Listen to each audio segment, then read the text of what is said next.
Okay, it's going to be really super interesting. We're going to be talking about the edge of reality and things that affect your health dramatically, and it's in your perceptions. We're going to be talking with Ra, and it is step 14, Sagittarius, which means that you're in your head today. So, welcome to get in your head.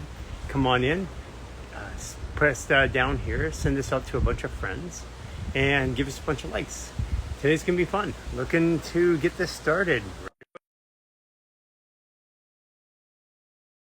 Jolo Hooper. Sorry. Lower reset with sciatic pain. Do the seated reset. Hey there. Hey, you said we're in our head today? We're in our head today. Are you feeling Nice. I like being in my head though. that? Well, yeah, that's because you're a Libra. Yeah, yeah. So, how's things going over there? Mayakon. Oh, you're back. Yeah, we're back at Mayakon for a bit. I was as soon as we got in here, and I was thinking about you, and because this is where we were hanging out in June. Right. Yeah.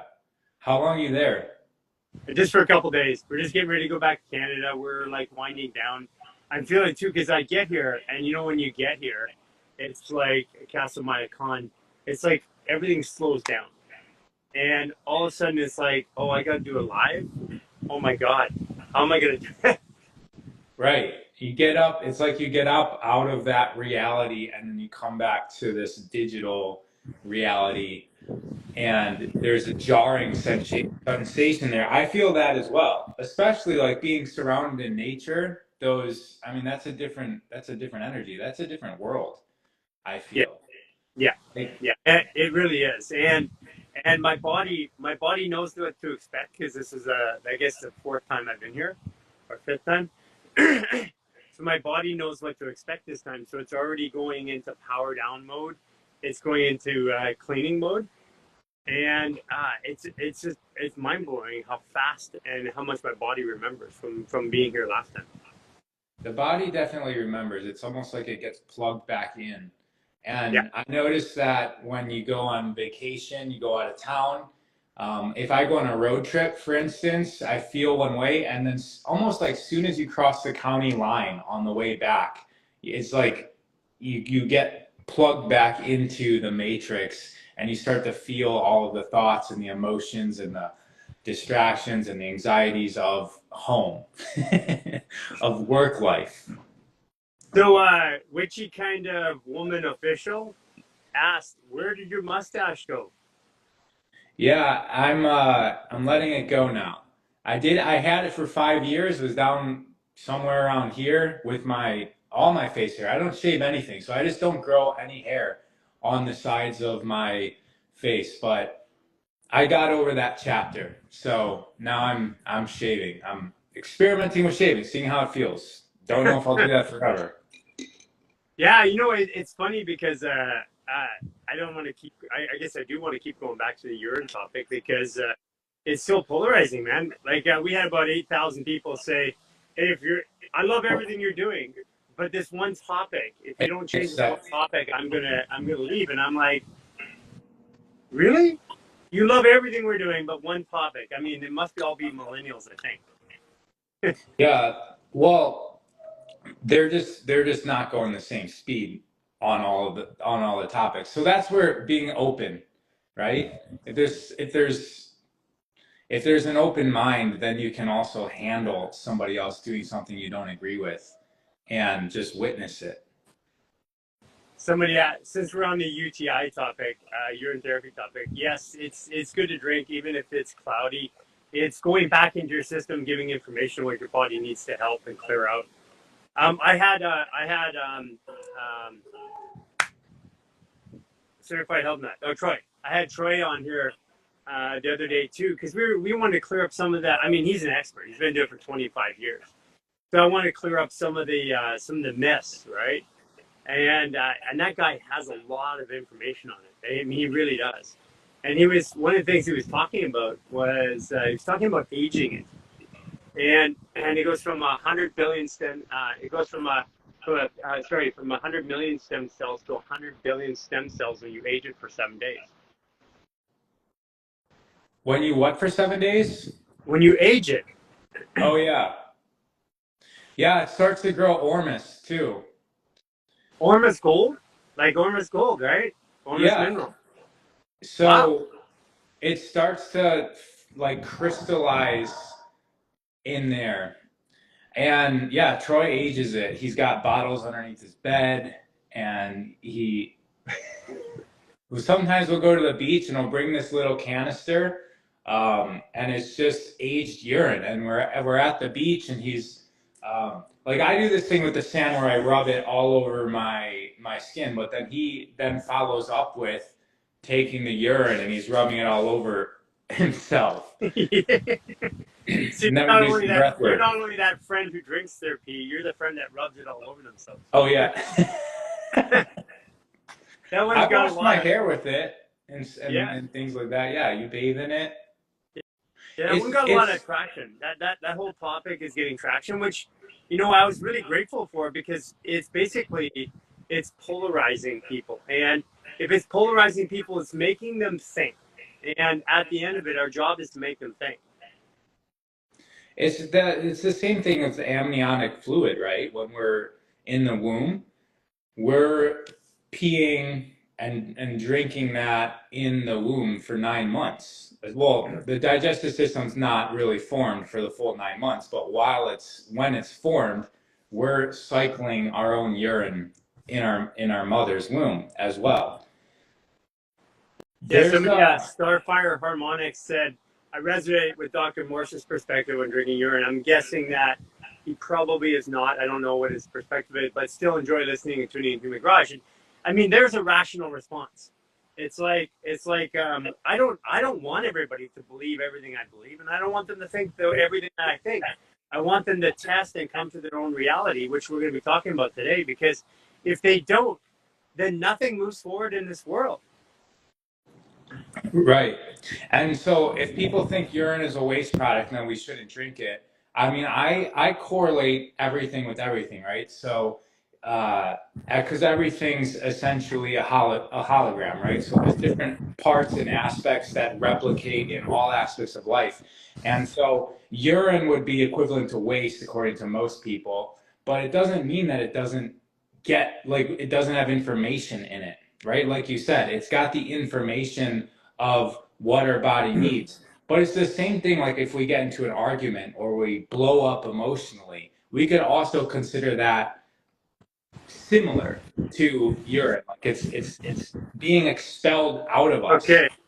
But if we So go let's back and we digest that and we digest what we just explode or expelled out of us, that also has information and we can tune ourselves based on that information. It's very beneficial. You know what? Less than 10% of our toxins get expelled by urine, by the way. I know. 70% of our toxins are expelled by our breath. That's I this is what people are missing. And then 20% by sweat and defecation, and then only 10% by our urine. So it's like you be more careful about what you breathe than right. than what you drink. I heard it's even lower percentage than that, but yeah, it's somewhere around there. Yeah. And fat actually comes out through our lungs as well. Yeah, absolutely. That's why most breathwork teachers, like the people that are doing it every single day for multiple sessions, they're all like they don't really. I mean, some of them exercise, but a lot of them, it's not the exercise that makes their body lean. It's the breath work because the lungs are what's expelling the fat. You know what? I keep showing this, but it's getting beefy now, right? I'm doing, on an average, 30 minutes a day worth of fascial maneuvers and breathing. That's it. And based on our current where we are, I haven't been able to get in nature much or move much or anything like that. I get out to the ocean, get in the water for about 10, 15 minutes, but that's it. And it is now, it's starting to to pick up, it's the breath work that's doing this. It's the breath work and the movement that's actually doing this, not the working out. Right. I'm the same way.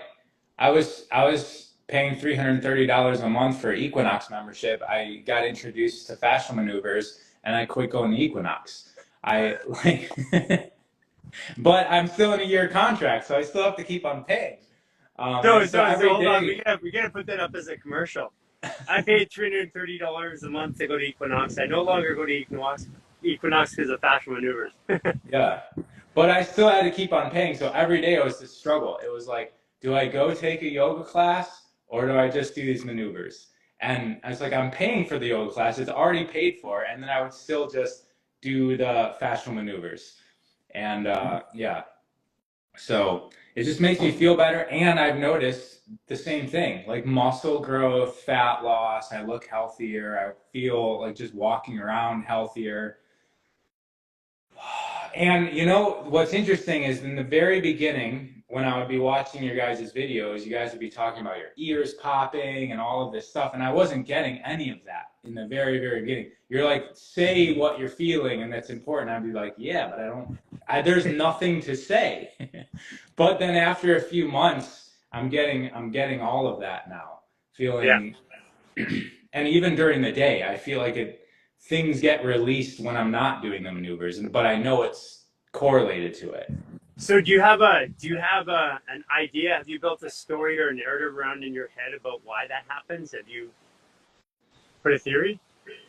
I mean, it feels like pressure, but I don't have anything that I can verbalize right Yeah. now for you. Yeah, But it's pressures in the layers. Pressures in the layers of fascia. And as we do this, the layers open up, and eventually when they open up, as you move around, then they can fully open up, and then that's when they start to fill with fluid and stuff like that. it's like when you go like up a mountain or down a mountain in a car where you're going up like 6,000 feet and or you're coming down and your ears pop and you don't realize there was pressure there, but when it pops, you feel that release.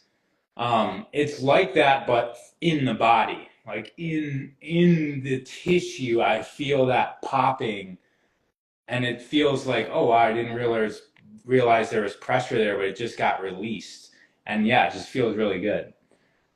So, what do you out of curiosity, what are you seeing out there? I mean, you're putting on your podcast. You're always creating new content. What are you seeing from people out there right now? Where are they at? Like, did you get any sense for where the world's sitting right now? Well, one thing's for sure that people are becoming more aware of their own inner locus of control. So at least the people in my world, in my reality, are a lot of them are opening up to like honing in on what they feel and not relying so much on the media. And then you have the media, which is struggling and pulling all the strings to try and remain get their control. But because of that, we have YouTube, Instagram, TikTok, where the people are all learning from each other. And that's a major shift from 10 years ago, 20 years ago, where you needed a whole media studio, you needed the backing of some corporate agencies in order to have influence in the world. But right now, anybody can have influence, which is good because we're all being influenced massively by regular people. Regular meaning just people of our choice, people of our choosing, and also the opposing, right? We know that people are getting stuff in their feed that they don't necessarily agree with because of all the arguments in the comments. So it's not like the algorithms are only feeding people stuff that's going to resonate with them. They're also feeding people the opposite because that's actually what makes them engage, which is good. That's a good balance for all of us to see things that we don't agree with and that we do agree with. And I think that's a major shift on the planet that we're all it's almost like a thought collaboration all over the globe. So does that mean you do you find yourself answering more of those type of questions for people? like the basic ones about consciousness or about the science or about history and stuff like that? So I used to send a message to every single person that followed me, like a welcome message. It went out to like 50,000 people. It does. I don't do it anymore. But then I would spend 2 to 3 hours a day just answering. And in that welcome message, it was like I was prompting them to let me know what's going on in their life, if they have any questions. And I was 2 to 3 hours a day, I was answering people's messages. And what I was getting over the last 2 to 4 years is that like an insane amount of people were saying like, I'm just waking up, like I'm just Yeah. becoming aware, I just became conscious, I just got into meditation, I just got into whatever practice that they are allowing themselves to know themselves more. And I think that stuff's always been around, right? There's been self-development seminars, there's been consciousness schools, but they've been kind of on the outskirts of reality. And I think that it's becoming more mainstream, where you can get on here and talk about drinking your urine, and it's not like some people have heard of it, some people haven't, but it's like people are willing to engage and be, receptive, even if it's just watching and disagreeing with it. But we're not,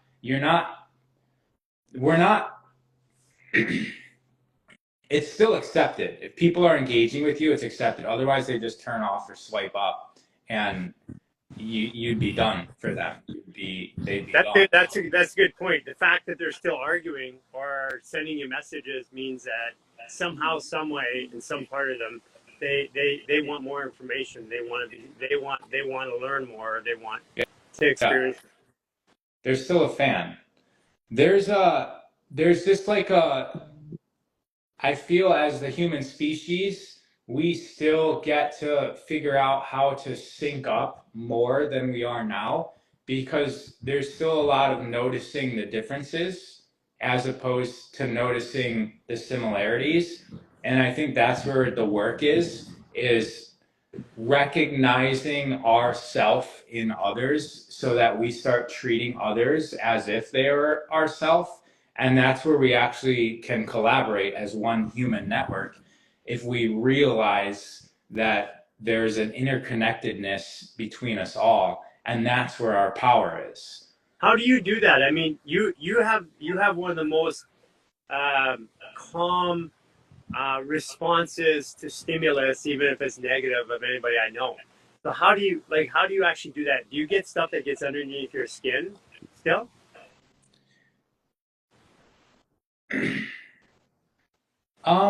Yeah, but I can't think of anything right now, but it happens every few years, and it's always surprising. I mean, I'm a couple times a day.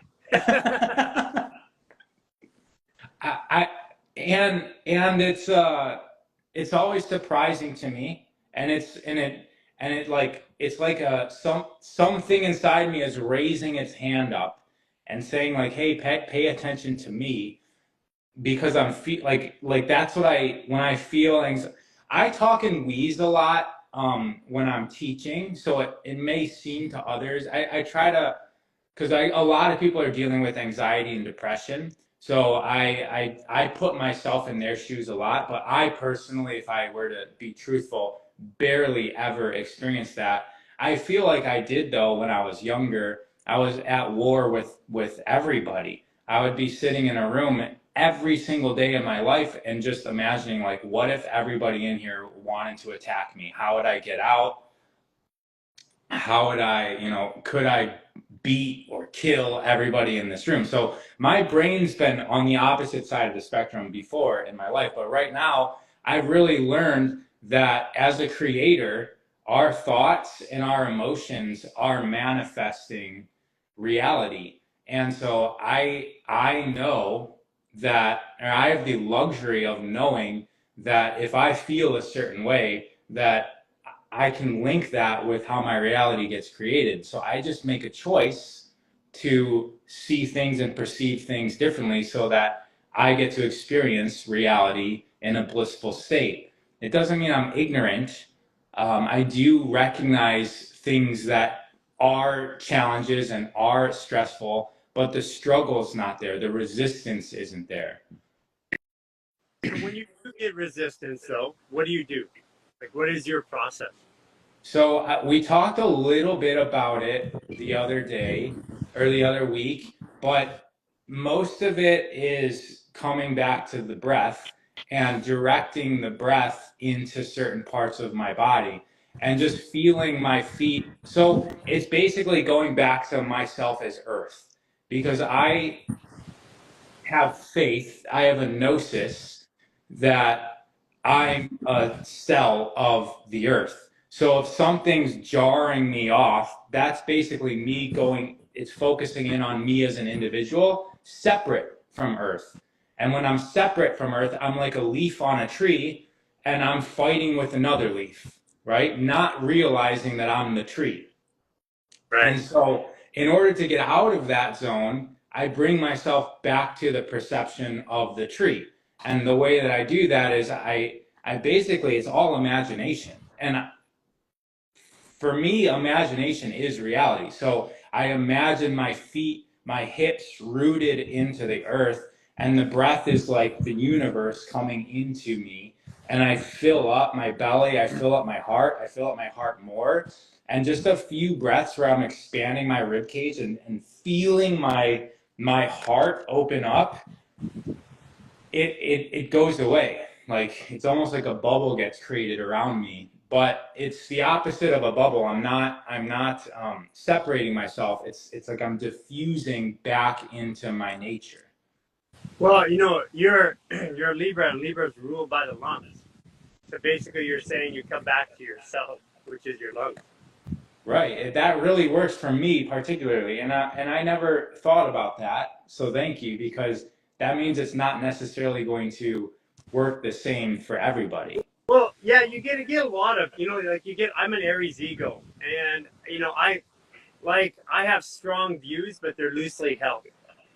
Like I believe, I I can believe, see I that. believe. But if somebody presents information, and sometimes it needs to be a little loud. Sometimes somebody needs to yell at me, and I'm like, I go back, I think about it, I come back. That's my Aries side. My Sagittarius side is I believe what I believe, and I'm not going to hear anything else. So the Aries side is more willing to talk. But then I have the Virgo in me that takes all of the information and says, does this make sense in my body or my life? So we all do it slightly differently. I noticed that air signs, like Jason has a lot of Aquarius in him, so he can actually be in a situation where he comes up and he's wrong or he's not at his best, let's say, and then he can observe it in the situation, change his energy and demeanor, and come back at it. For me, I gotta go take a walk, get in the ocean, all those things first. So I think maybe some of it has to do with me being a Libra and being able to balance the perspective. I also feel that because I coached classes 6 to 8 hours, 6 to 8 sessions a day for close to 10 years when I owned gyms.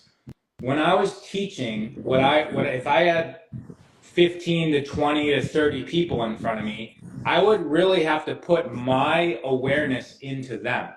And so I was practicing for 10 years of all of my thoughts, my words being received. It was like I would put my consciousness into my students so that I knew how they were receiving my words. And then I would adjust my words based on what I felt how they were hearing me, how they were able to receive it, how they were able to comprehend it. So I did a lot of practice of practicing, and I'm just realizing this right now in this conversation, that I had a lot of practice of like observing myself as another person.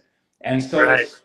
it's like I'm skilled at doing that. And so somebody made a comment about even if somebody is shouting hateful things at you, you can just be okay. And the thing is that there's, if that person was shouting hateful things in another language and I had no awareness that they were hateful, it would be impossible for me to get angry or anxious. It's only because we make meaning out of another person's words that we develop anger and anxiety from within us. that chemical cocktail, those thoughts, those emotions that go radiating through your body when you're anxious, when you're anger, it doesn't come from outside.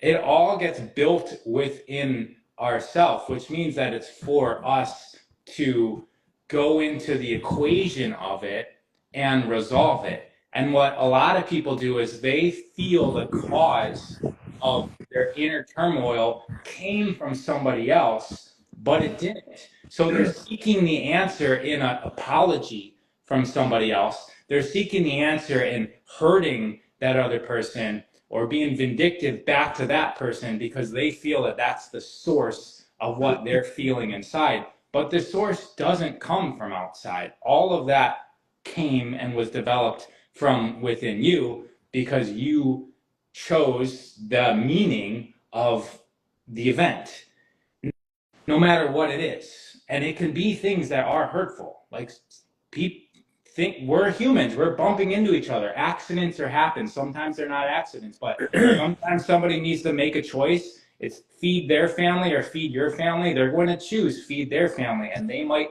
screw you over in the process, and you're going to make meaning of that. And the question is, where do you put responsibility? If you have an ability to respond, you're going to respond internally as opposed to try to make the responsibility on somebody else where you want them to respond in a certain way. And that's never going to fill the void. It's never going to resolve anything because they didn't cause any of the feelings or the emotions that are within you. You did. So somebody said, I disagree with the thought of someone shouting, you pick up the energy that's being transmitted. It's not just the words, but what we were speaking to, yeah, someone's angry, you're going to feel the anger. But it's more specific if I go to, I'm angry at you because you are an asshole or because of whatever. Someone's angry, it's like, I don't know what's up with them. But if all of a sudden I feel personally drawn in by the words, and that's what you're saying, I made meaning of those actual words. Mm-hmm. Yeah.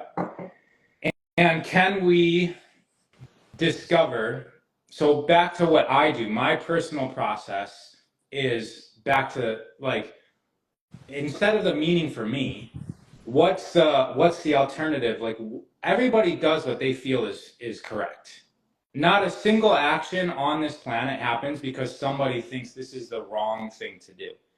Everybody's doing what they feel is most correct from their perspective. And like I said, we're all bumping into each other. And so if somebody's most correct, their agenda is against your agenda, then you're going to feel a certain way. But are you able to perceive their agenda? Because if you're able to perceive their agenda, they're doing this for some other reason that isn't just to harm you. Because that's really how we receive it. They're harming me, they're harming me. That's all we really have the default ability to perceive, but are we able to position our consciousness within their field and see why they're making that decision? Because in business and negotiating, Gary, you know this. You don't come to the table just telling the other person what you need. You have to understand what they need.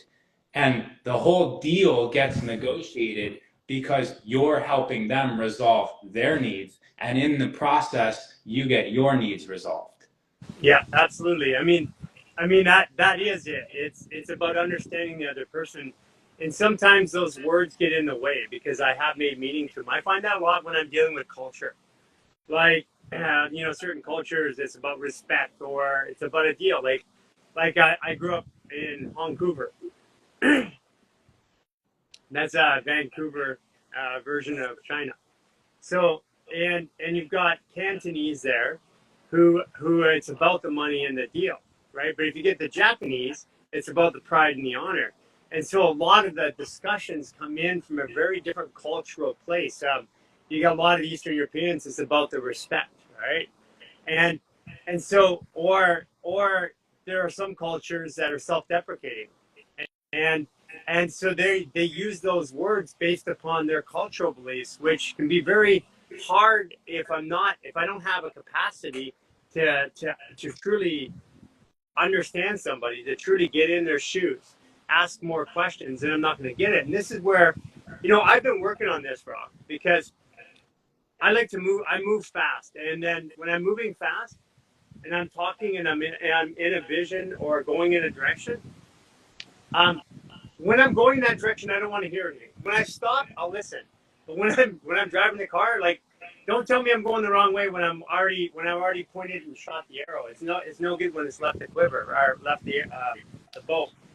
And and what I've been learning to do by watching people like you is to stop and put space between me, those words, and my reaction, so that I can get more information, because that's what I'm lacking. If I'm upset, it's almost always information.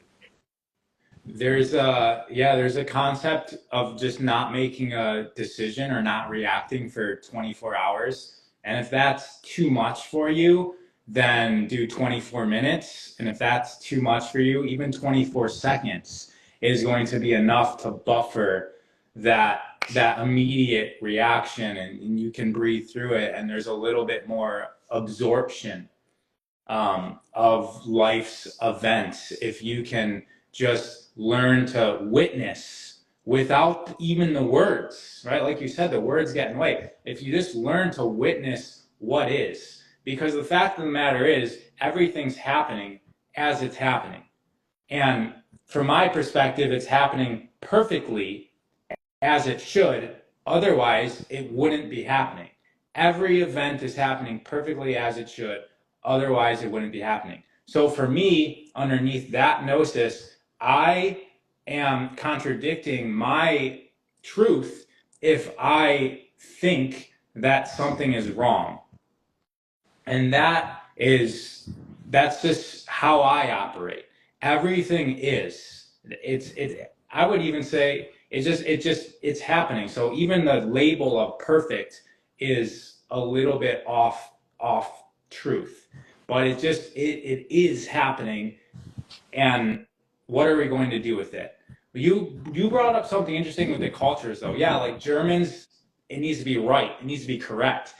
Latin, like South America, Central America, family, right? So Yeah, the words that we choose when we're speaking to these certain cultures, or the direction that we're going, they're going to be able to receive it. And we can start hearing that in other people. If they start saying, if they start using words that are visual, then you want to be speaking to them in a way about how certain things look, right? Or if they start talking about how it feels or how they felt, you start hearing words like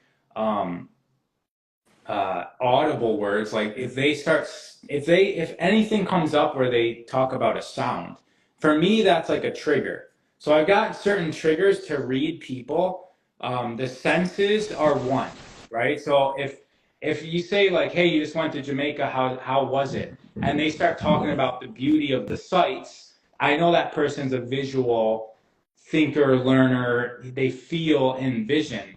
And so if I'm selling them on an idea, or I want something to penetrate into them, then I speak about words. But then there's also like the personality types, right? Some people want to win. Some people want money. Some people want communities and friendship and fun. And some people, what matters most to them is service. And so listening to that as well allows you to be a better communicator, so that people are receptive. And as somebody like you and I, Gary, where we're just talking to a broad audience of people, we also get to figure out how we can incorporate all of this stuff into our message so that it's hitting all the people out there. And that's what we get to do. If you guys aren't aware, as creators, like, these things are all important to us. Or business owners, some of you guys are CEOs, you all know this already. yeah, yeah, and yeah. That's the other thing too. It's having the experience by talking to broad audiences or narrow audiences, by talking to people and getting reflections. One of the things that I get the opportunity and you get the opportunity to do is see yourself on film. So there's people that can communicate, but have never seen themselves on film. And then when you show them on film, they go, "Oh, that's why I'm like that. That's why this works, or this is why that happens." Hmm. Watching yourself on film can be difficult.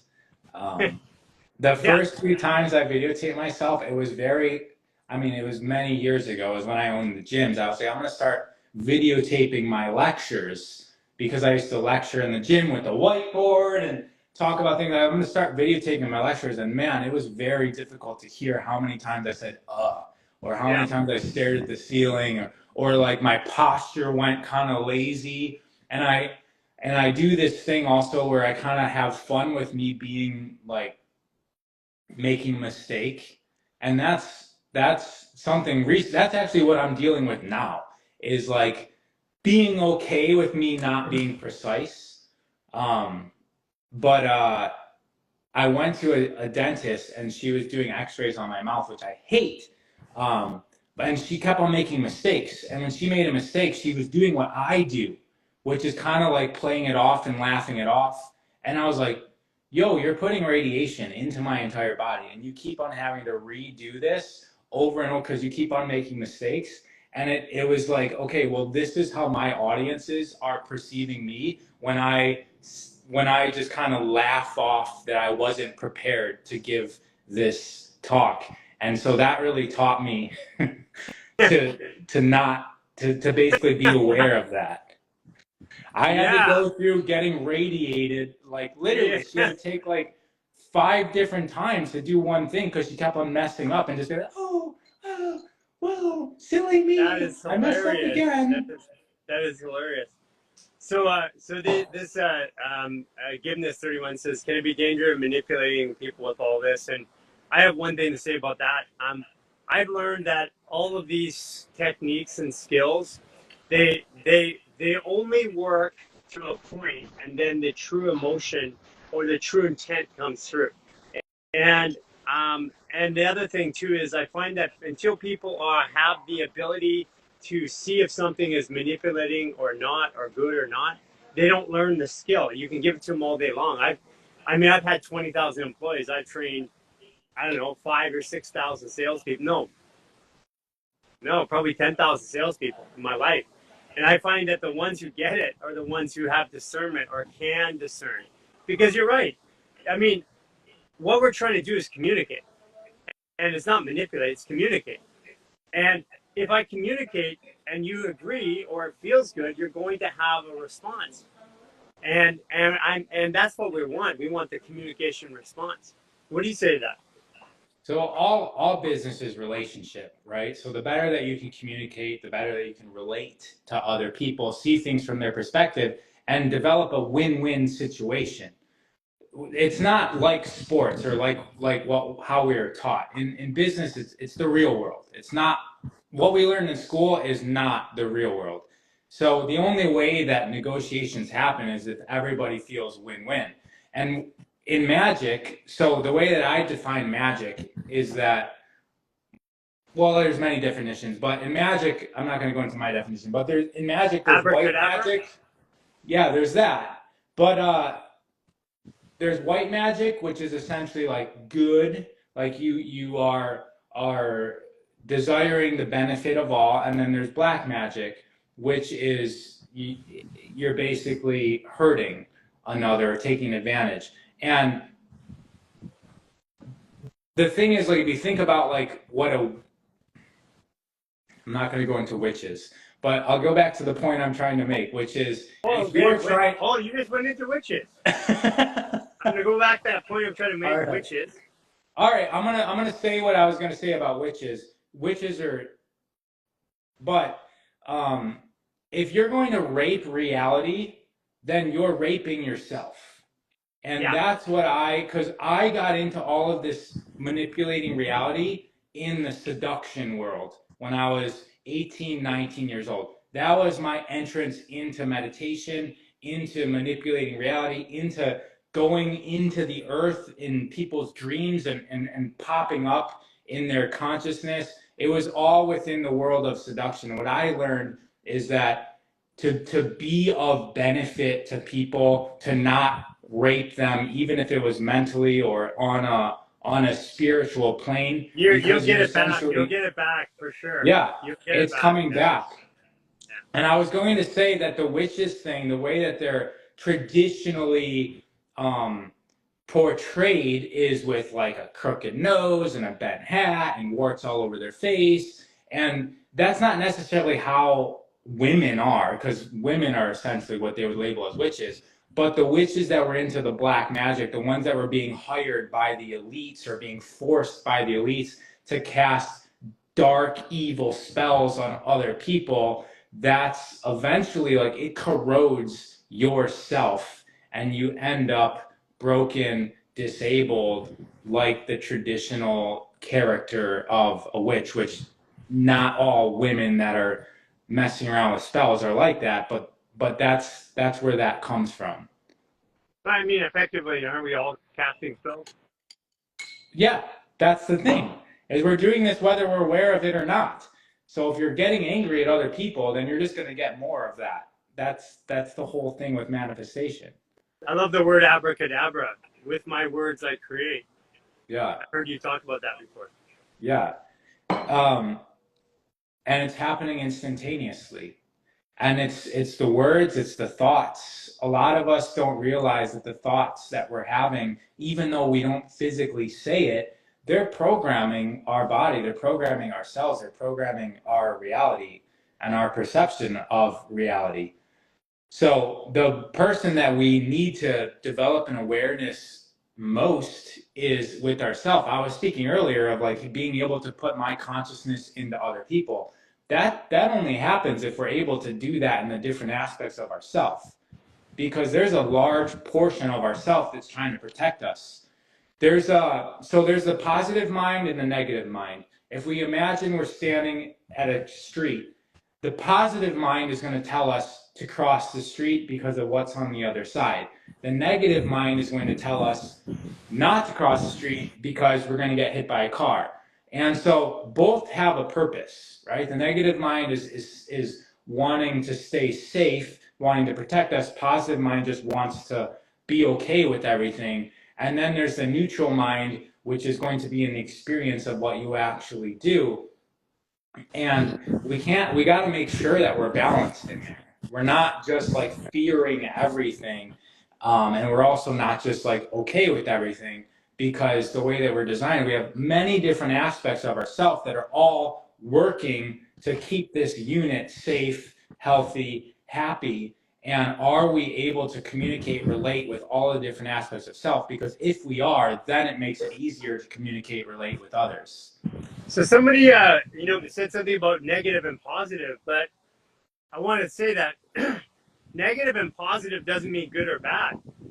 It's just negative and positive. Like, you can't have light without darkness. Everybody wants peace, love, and light, but that doesn't exist without darkness. Like, light's the new kid on the block. Darkness has been around forever. Light is recent. Like, it's a high schooler. Right. If you look into physics and you look into different modalities, you'll notice that positive means to penetrate, right? So masculine is associated with positive. Masculine energy penetrates, it goes into things. Negative is receptive, right? Feminine, right? Just think of the sexual organs, penetration versus receiving. And so feminine is negative, darkness is negative. Why is darkness negative? Because there's a void. It's that's where things manifest from as well. So back to feminine.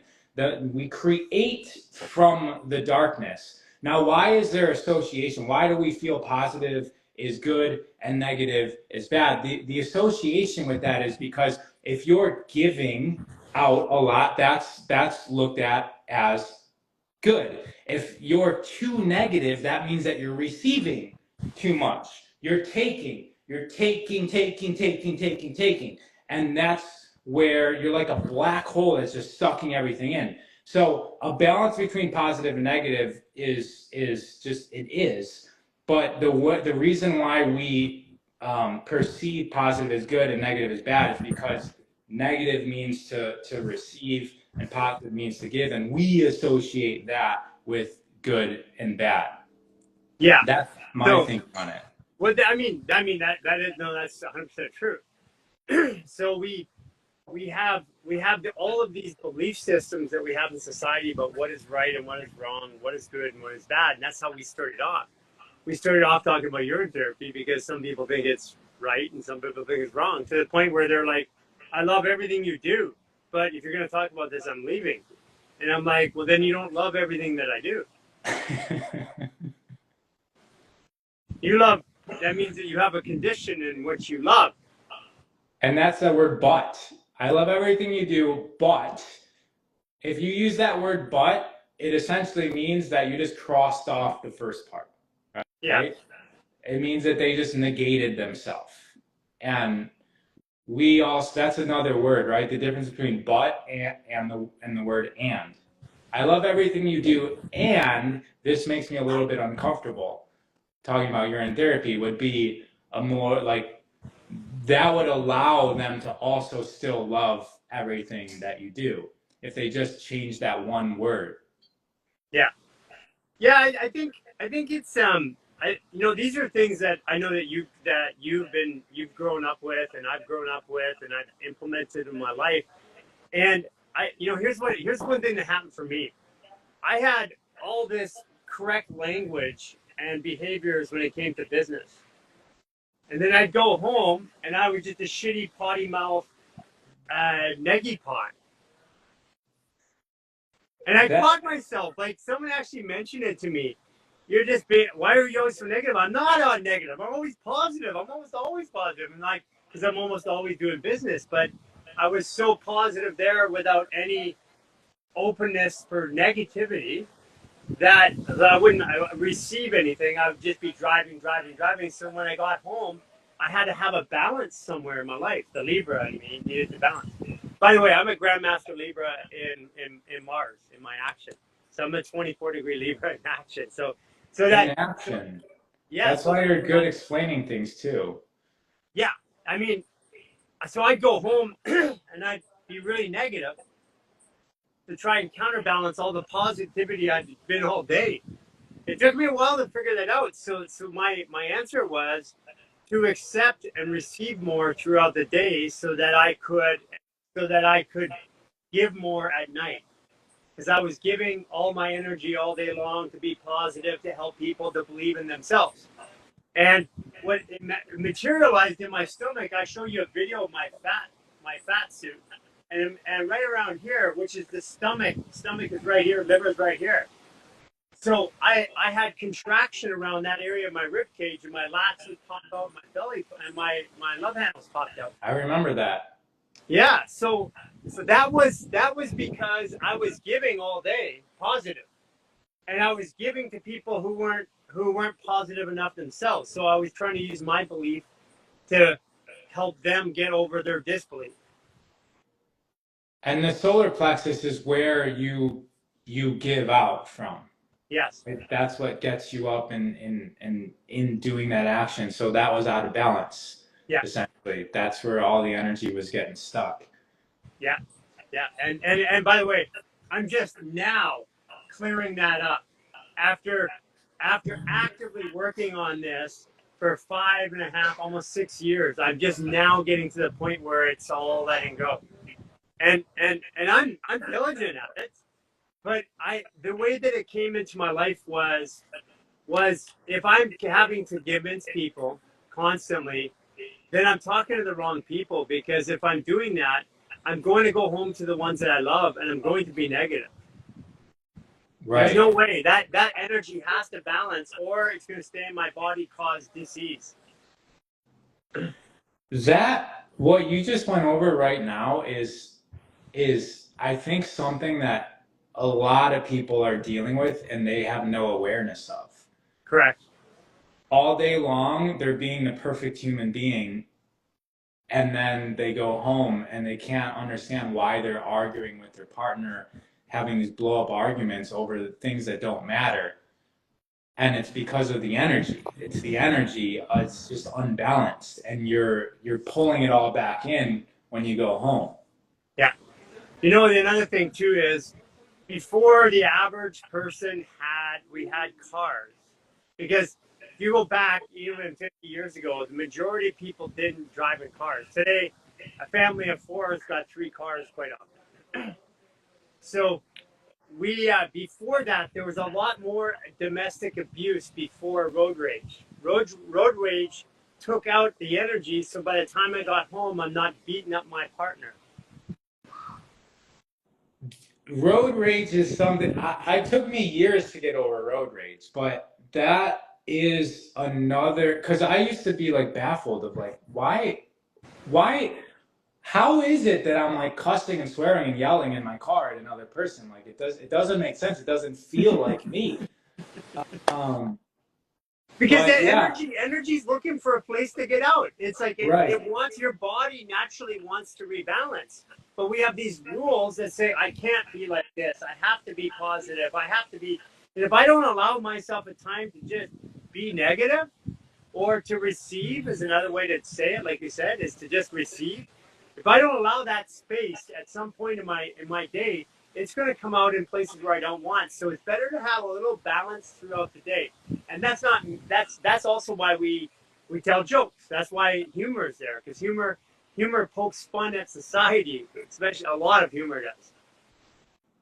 That's amazing. You know, it took me, I'm glad that you said something about the 5 year thing, the 5, 6 year thing. It took me about 3 years to get over road rage. Because one day I just decided, like, hey, why am I doing this? I didn't know all this stuff that you're talking about now, but it was just like, I want to get over this. It took 3 years. First, I disciplined myself to not say it. And then that was about a year to not just let it like spew out of my mouth, but I was still thinking it.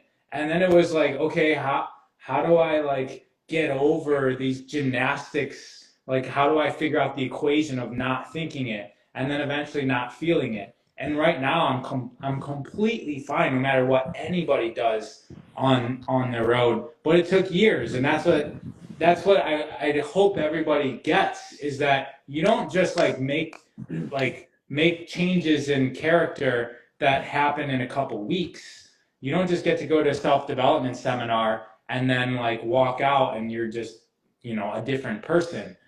People that you watch that have the characteristics that you are going towards, they worked on it for years, decades. They've been through things that contribute to their success. And You know why I follow Chris Witecki? Well, I mean, I follow him because he's a damn good astrologer and he created a system and he's got a great app. But the idea behind it is he developed a step system, or channeled a step system. And the first is number one is love, two is feel, three is belief.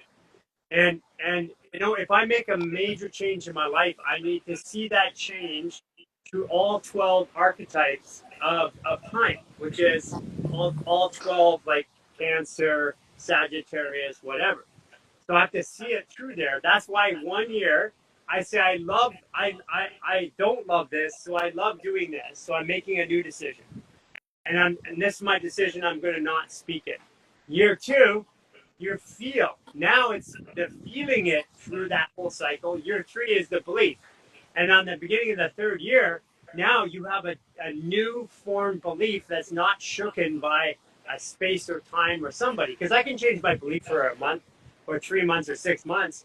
But when that belief sits in there for the third year, and that's also why, in our recent medical deluge, that's also why they kept us 1 year, 2 years, and then the third year we were still restricted by our beliefs.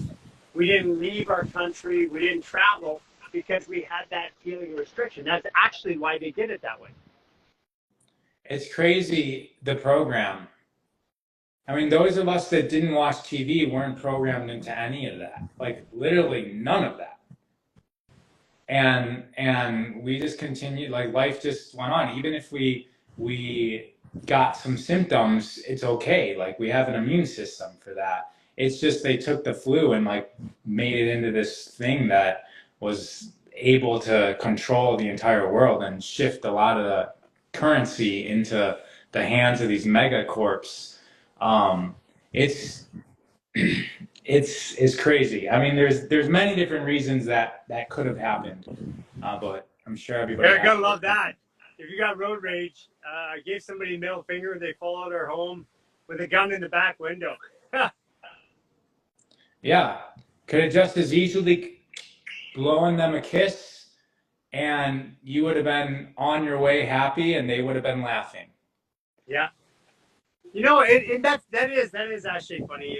It's and I am learning this. It's to return anger with kindness, and that has been. I mean, my makeup of my architecture to do what I've done in my life is to have this attitude and put my head down and run through a wall. And I at this stage in my life now, I'm coming into my we call it my midheaven, which my midheaven is of all things to be a spiritual teacher, and I'm like I never understood what that. I now know what that means, right? And it's to create this space and opportunity. But the reason why I can do this is because I did put my fingers up and put my head down and go through every wall. Right. You understand that perspective. You learned from that enough. Yeah, Now it's on to, it's letting go of that lesson and on to the next. I was going to say something, but I forget. There's yeah, completely. I had something to say, but it lost. It got. Oh, yeah. So we are all on a progression, right? And you just said that you were doing this in your younger years, and now you're in this other zone. A lot of people, when they're, most of their life, they've been just down. They've been willing to contribute to others, let's say, too much. And now, in their older years, they're standing their ground more. They're learning to say no, right? There's a lot of people that don't know how to say no, but they're coming into a phase of life where they're being more of a prick. And we get to recognize that everybody's going through their own progression. And it's not necessarily the same flow that you're going through. But if we can see that in other people, is that they're in a progression. And right now, their actions are because of the phase that they're in. And it makes it so that we don't have to hate somebody forever. And then we can actually like see them as a progress, just like we're a progress. Because I see people that could make me angry if I don't but I can see that like, oh yeah, I remember when that was important to me, and I remember when I did that to other people. And so, like, I can see myself in that yeah, person. yeah. You know that's actually where we started off. It was really about polarization, and the key to making polarization a positive experience is to see myself in that other person, because polarization is just splitting sides, and if I can polarize in the right way, and that's what I love about what you do. You polarize, and I polarize. We do it slightly differently, but it's to get people to think of both sides, and that's what we really want. We want, and I was saying earlier to my team, I was saying I want the conversation. I don't want to shut down a conversation. I want the conversation. I want people to be negative. I want people to be angry and frustrated because they're talking. And if they're expressing their anger to us and we've got big enough shoulders to take it, guess what? That's helping them heal. Hmm. And Healing you doesn't just volunteered for healing's this. not just putting my hands on people. Right. Yeah. I mean, that's part of the choice that Human Garage made as well, is Yeah. to be that rock Yeah. that people can unload on a little bit. Yeah, we get it sometimes. And also, as I don't know if teacher is the right word here, but I'll just use it for lack of a better word. But as teachers, we draw in the opposite of us, right? Like Yeah. we draw in the problems, Yes. because if we're setting ourselves out to be a problem solver or a resolver, then we're going to attract the energy that is going to be attracted to that. And it's the opposite of us. Like if You you're I would say you share through embodiment. That's the ultimate teaching. Because if I teach about something that I know nothing about, I'm not truly conveying the proper message. You embody it. You go and you do it. So teacher is the word teacher. The way we use it, I don't think is really fit because it used to be. I would go do something, bring you in as an apprentice and show you what I did, so I embodied it. Right. Yeah, that whole dynamic's shifting as well as we come into like the age of the Aquarius. Yeah. It's less about like disciple, student, teacher, or guru, disciple, teacher, student, even parent, child. It's like it's everything's coming on a more even and then like cyclical learning through each other. Like the more experience is going to learn from the less experience, and it's like a new birth that's happening in the learning and teaching space. Classrooms, for instance, are starting to hopefully put their chairs in a circle as opposed to everybody's looking in one direction at the student, at the teacher, and nobody has anything to learn from other people. Yeah. That's just putting people into a circle dramatically shifts the environment of a learning system. Hurrah, it's been a fantastic conversation today. I always love the topics because I could literally talk for another hour. So Right. Yeah. Super amazing. Glad you're over there. I might see you guys in Vancouver. I'm still trying to make that happen. woo, let us know. Yeah, please. Yeah, that would be so awesome. Because it's in like 2 weeks, right? Something? Yeah, December yeah, the 16th. 13th? 16th. Yeah. There you go. Yeah, All yeah. right. Just let us know if you're coming. I'd like you to do what you did again in Joshua. Okay. Cool. Yeah. All Hey, right. buddy. Take care, everyone. Bye-bye. Take care. See you, Rock. He's got a new podcast coming up. If you haven't seen it yet, go check it out. 1 second here.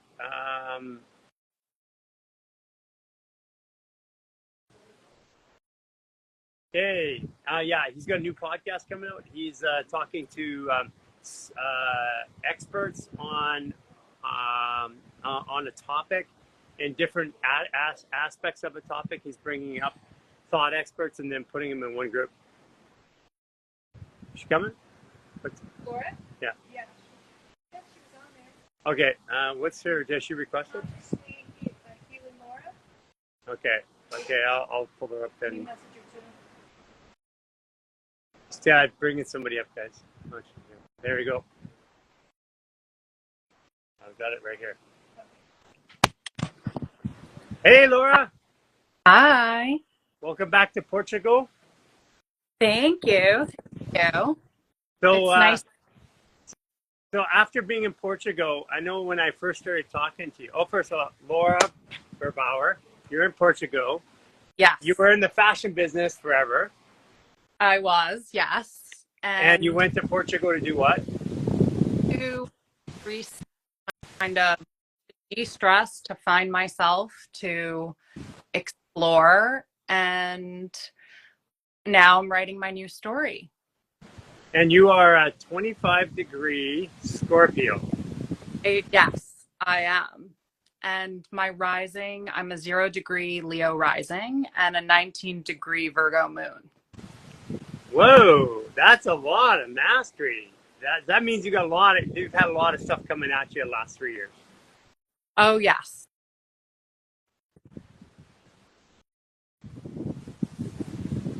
Oh, something cut off there for a second. Okay. Is that us going on? Can you guys hear me? You lost her. Done. Okay. Here, I'm going to bring her back. Or is it me? Am I on there still? You're on there. A little pixelated. Okay. Better now. Okay, there we go. We're switching timelines, Laura. So, and you're a Pisces Scorpio with all that Virgo and Leo. So it's basically it's the same thing happened to Chris the other day. Just it's like it just disappeared. I saw that. As you were telling me I have a lot of mastery, suddenly I got disconnected. Yeah, and but the other thing about being a 25-degree Scorpio is that you have an amazing sense of sensing things, and that Scorpio, like you're the one you can't lie to. Yeah.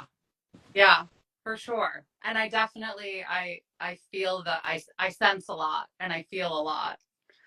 Um and I'm So learning a lot. you were in Portugal for a while, detoxing, changing your life. You got involved, did 28-day reset, did the lifestyle artist. You came to the retreat that we did in Costa Rica. What what changed for you? Like, what was it like being around other people that were doing what you're doing? It was it was incredible. I feel like I have so much to say and I'll probably miss saying certain, but I'll start with I journaled a lot on my intentions for the retreat and I try to see what are the patterns and what do I want to get out of the retreat. And the what consistently came up all were patterns that came back to, you know, belief in myself, trust in myself, myself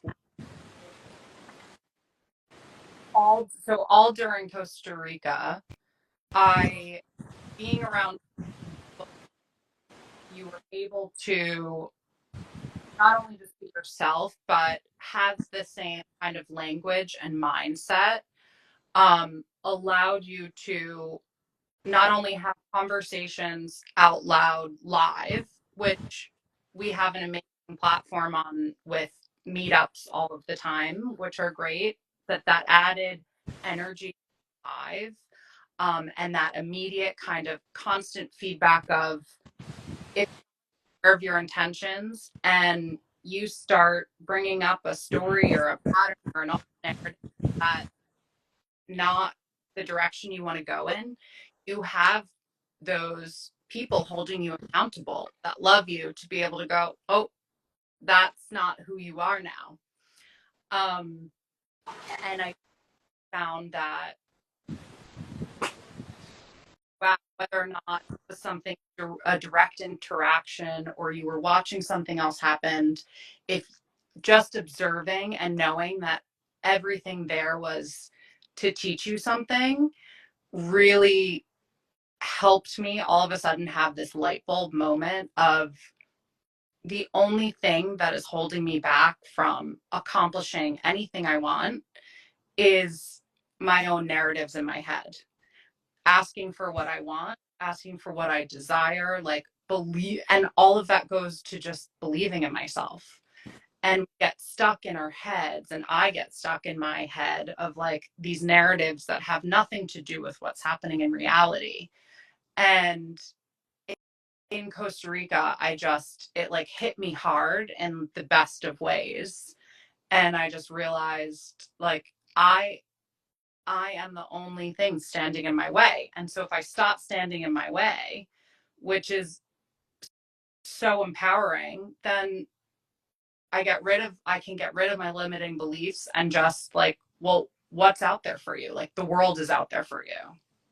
So it's a lot to do when I notice, like, even for myself, we do a lot of stuff in our own little world, our own little bubble.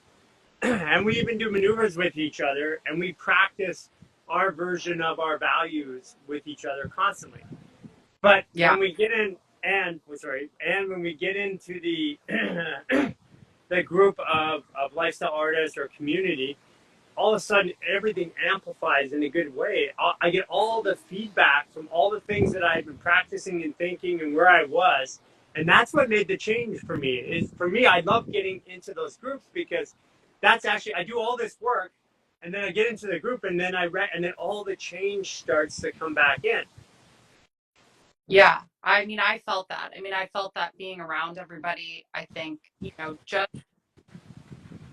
like there was someone that was detoxing the entire time. And like you said, you know, she may have had the biggest change for all we know. Like just being in the environment and someone else going through a change and working through something, like it's all healing all of us. And the energy every day there was so incredible. And that was a huge learning experience for me.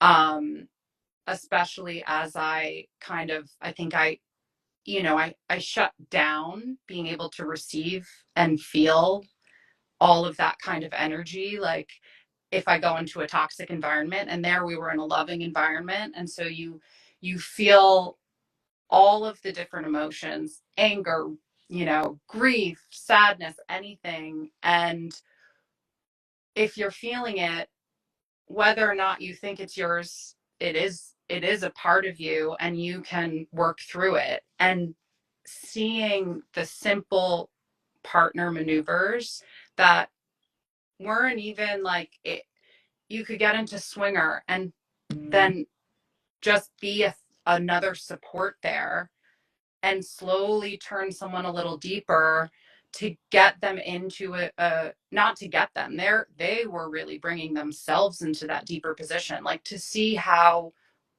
we really are all healing ourselves, no matter whether someone's doing a partner maneuver with you or you're on your own.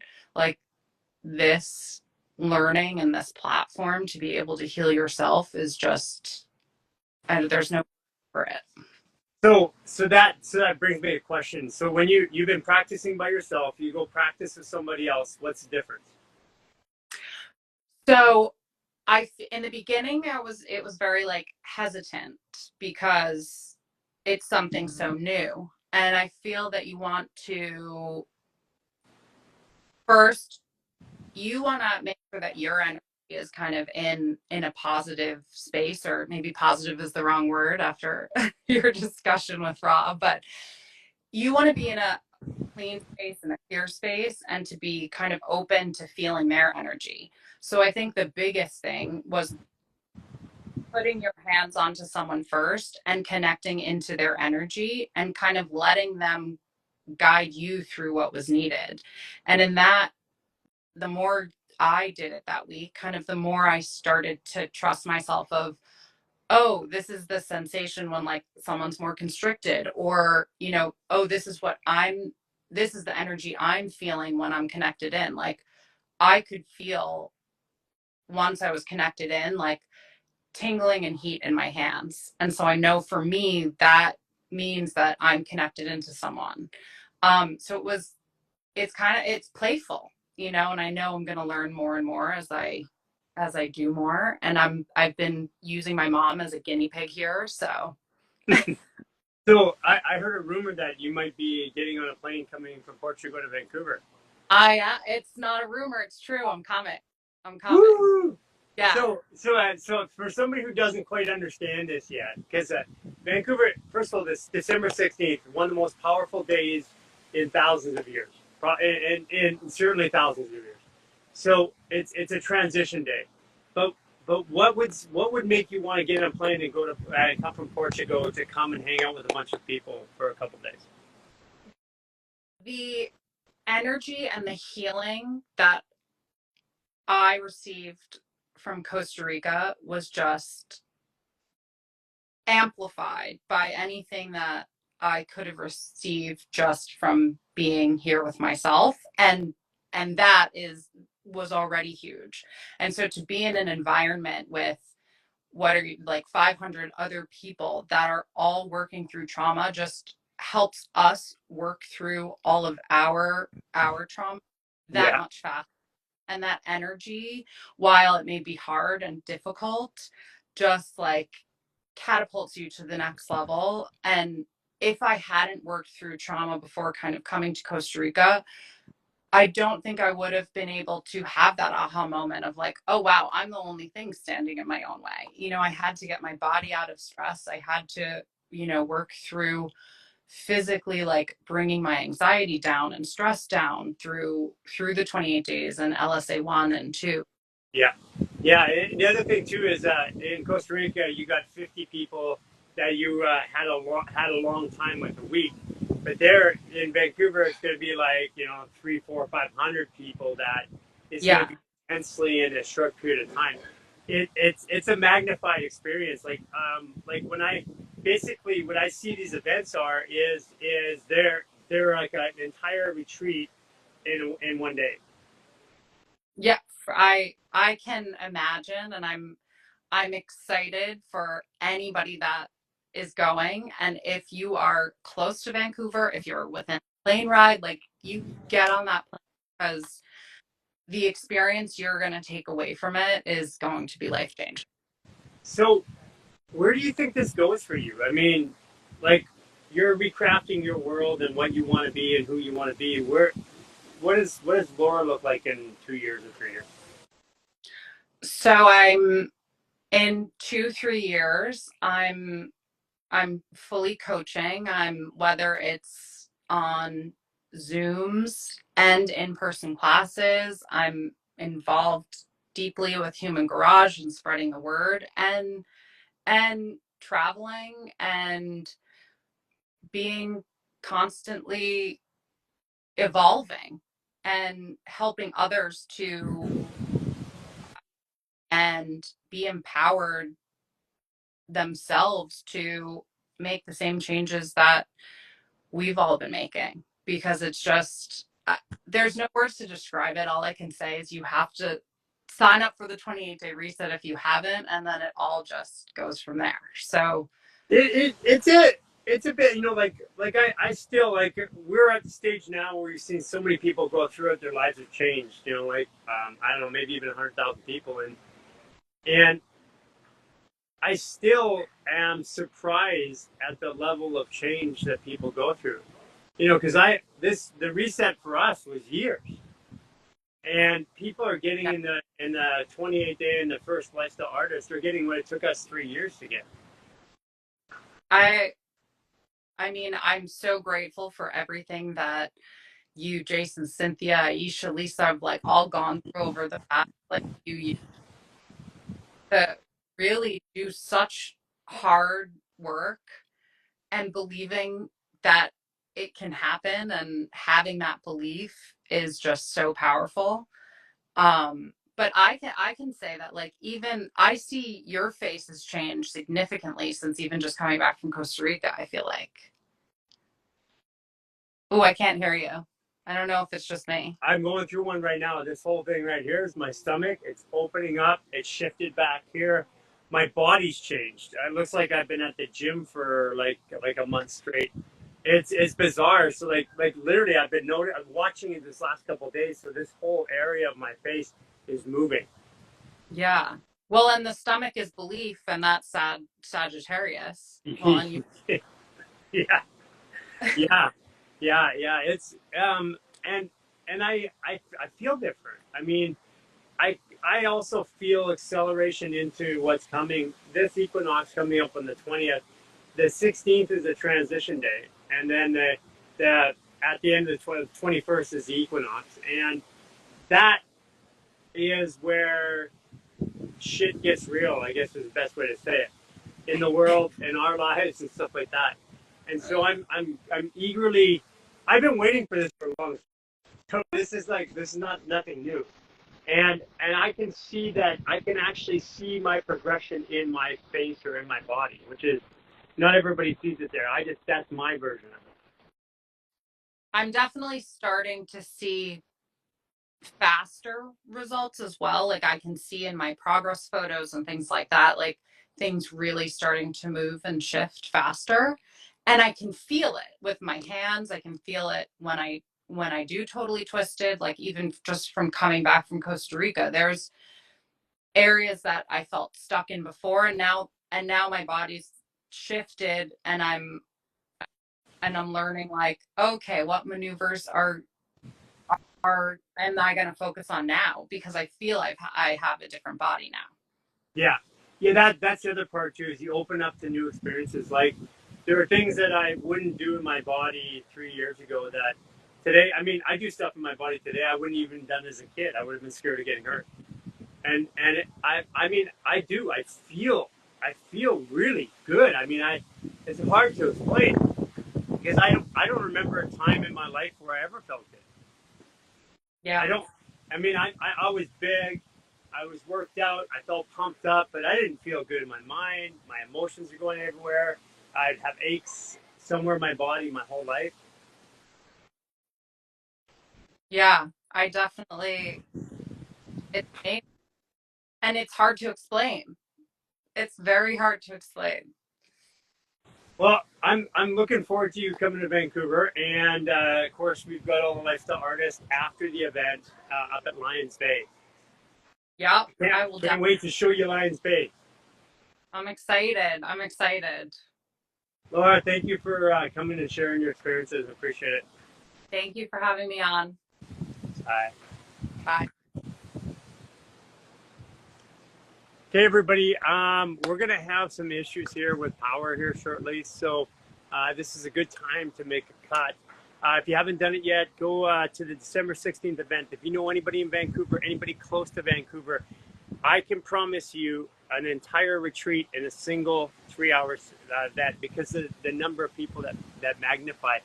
It's going to be powerful. And if you just look at what people said about coming to Joshua Tree or when they came to the event in the summer in Vancouver, this is powerful. And we've got people coming from all over the world. You just heard from Laura coming all the way from Portugal. If you're coming from the United States, I think you can drive. I think I get a check. I think Maybe able to drive across. you drive across. Yeah, you can't fly. But if you need a passport, I can tell you right now, you can go to the passport office and you buy a ticket. You get a passport within 24 hours. You just pay an extra. I think in the United States you pay an extra $150 or $175.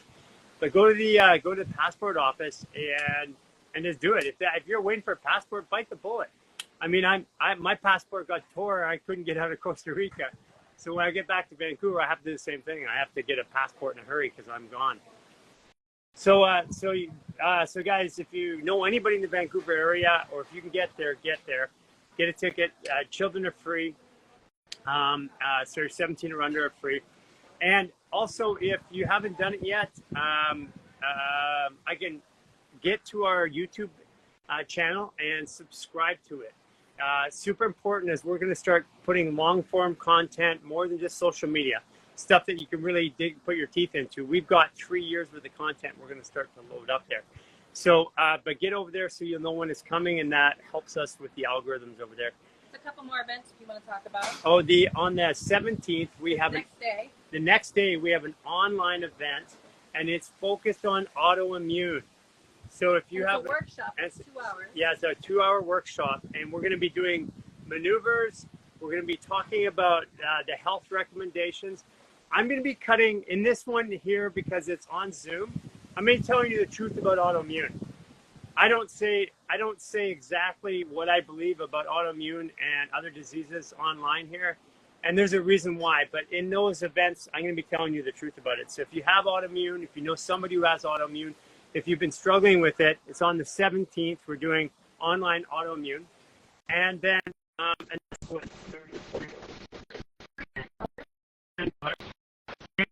and the contributions, we're building a new app. We're actually looking at a new property where we can bring people down to events without having to go and pay a third party for it, which means that we can do it at a lot less money. So all these contributions go to that, and also making new content. Of course, everything that you need to help yourself is free online. If you take the 28-day reset, if you sign up right now, you can go in there, and there are almost classes every day where you can go, where you can get an online Zoom class where you have a coach where you can ask questions, and then there's processing for emotional processing classes that happen almost every day as well. So those events you can get by going into the app, and if you go sign up, and I'll tell you a little secret, not quite public yet, but since you guys are hearing and not everybody will hear this, if you go and sign up, there's a new app, and we're letting people go into it right now, and we're transferring content over. If you go to our webpage and you go in, it's under where we're partnering with Circle to put a new app. So it's everything that you want, all the messaging centers, everything that we need into one app. And we're moving everybody over there at some point in time, but you can go check it out. You can get in there, play around in advance, but don't tell anybody that I told you, because Jason will probably kill me. It's live now. Yeah, well, there's only going to be a limited number of people going to watch it. So But there's 2 other events. Okay. December 27th is Chris Kadowski's event. Yeah, we have the nutrition event where we have the 12-week nutrition program. We got yeah, I got it. We have a 12-week nutrition program. We got the introductory to that. So it's a mini version of nutritional program with Q&A. It's free. We put it up last time. We had to. Chris was detoxing, couldn't show up, and then we moved it to we moved the event between Christmas and New Year's, and then the nutrition program. If you're a nutritionist and you want to learn more, if you're brand new and you want to learn about nutrition, it'll be taught at all levels, and it's a 12-week program. But the introductory is free of charge. It's on the 27th. It's on Wednesday. It's in the evening. Yeah, just go sign up on our event section. And then December, there's the online class in January 1st. Oh yeah, have we put it up yet? It's up. Okay, and we have an online class January 1st, starting your new year. Go check that out too. So just go to our event section, check it out. If you know anybody in Vancouver, get their butts out there. We'll see you guys tomorrow. Take care.